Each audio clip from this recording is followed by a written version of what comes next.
महाभारत के मुख्य पात्रों में से एक भीष्म पितामह हैं। भीष्म पितामह अपनी प्रतिज्ञा के लिए संसार में जाने जाते हैं।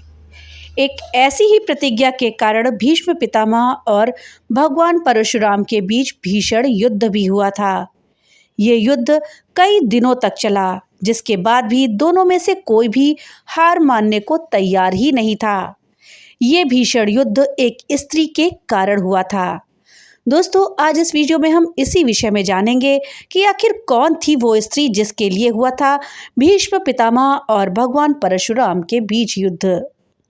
इस जानकारी के लिए वीडियो में हमारे साथ अंत तक बने रहिएगा, जिससे कि आपको सही और सटीक जानकारी प्राप्त हो पाए। भीष्म पितामह महाभारत का वो पात्र हैं जो महाभारत का आधार माने जाते हैं। वो राजा शांतनु और माता गंगा के पुत्र थे। उनका मूल नाम अर्थात असली नाम देवव्रत था। अपने पिता राजा शांतनु का सत्यवती से विवाह कराने के लिए ही आजीवन ब्रह्मचर्य की प्रतिज्ञा उन्होंने ली थी, जिसके बाद पिता ने पितृ भक्ति से प्रसन्न होकर के भीष्म पितामह को इच्छा मृत्यु का वरदान दे दिया और देवव्रत का नाम भीष्म हो गया।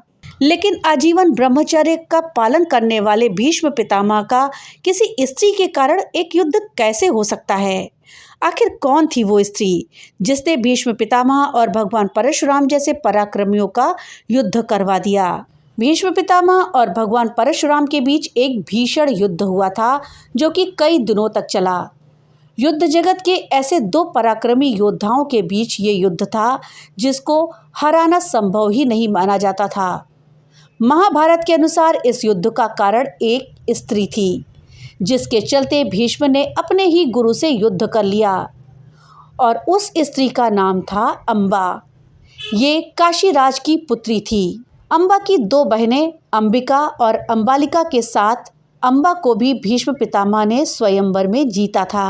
अंबिका और अंबालिका का विवाह भीष्म ने सत्यवती के पुत्र विचित्रवीर्य से करवा दिया था, लेकिन अंबा स्वयंवर के नियमानुसार भीष्म पितामह से विवाह करने का हठ करने लगी। अंबा आखिर भीष्म पितामह से विवाह के लिए हठ क्यों करने लगी?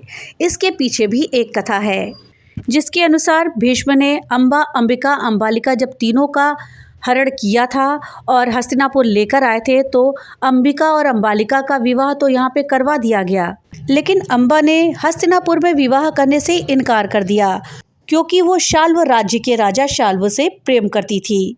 जब भीष्म पितामह को इसके बारे में पता चला तो उन्होंने अंबा को छोड़ दिया। अंबा जब शाल्वराज के पास पहुंची तो उन्होंने भी अंबा को अपनाने से इनकार कर दिया, क्योंकि वो हरण की हुई स्त्री थी। तब दोबारा अंबा भीष्म पितामह के पास वापस आई और उन्होंने कहा कि शाल्वराज ने उन्हें उनकी वजह से अपनाने से इनकार कर दिया है, इसलिए भीष्म पितामह स्वयं अंबा से शादी करें। लेकिन चूंकि भीष्म पितामह ने आजीवन ब्रह्मचर्य का प्रण लिया था, इसलिए उन्होंने अंबा से विवाह करने से इनकार कर दिया। भीष्म ने जब अंबा से विवाह का प्रस्ताव ठुकरा दिया, तब वो न्याय की गुहार के लिए भगवान परशुराम के पास पहुंची। परशुराम ने अंबा से कहा कि हे देवी, आप चिंता ना करें, मैं आपका विवाह भीष्म से करवाऊंगा। ये कहकर परशुराम ने भीष्म को बुलावा भेजा और कहा कि तुम्हें इस कन्या से विवाह करना ही होगा। अपनी प्रतिज्ञा में बंधे भीष्म ने अपने गुरु की बातें नहीं मानी, जिसके बाद दोनों वीरों में भयानक युद्ध शुरू हो गया। दोनों में से किसी की भी हार जीत का फैसला नहीं हो सका। देवताओं ने आकर युद्ध को बंद करवा दिया।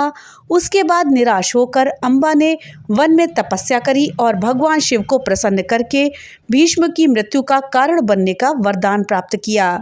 इसके बाद अंबा ने शिखंडी के रूप में जन्म लिया और भीष्म की मौत का कारण बनी। तो दोस्तों, इस तरह से भीष्म पितामह और परशुराम के बीच एक कन्या के कारण युद्ध हुआ। दोस्तों, जानकारी आपको कैसी लगी हमें कमेंट बॉक्स में लिख कर के जरूर बताइएगा। तो मिलते हैं अगली नई वीडियो के साथ, तब तक के लिए राधे राधे।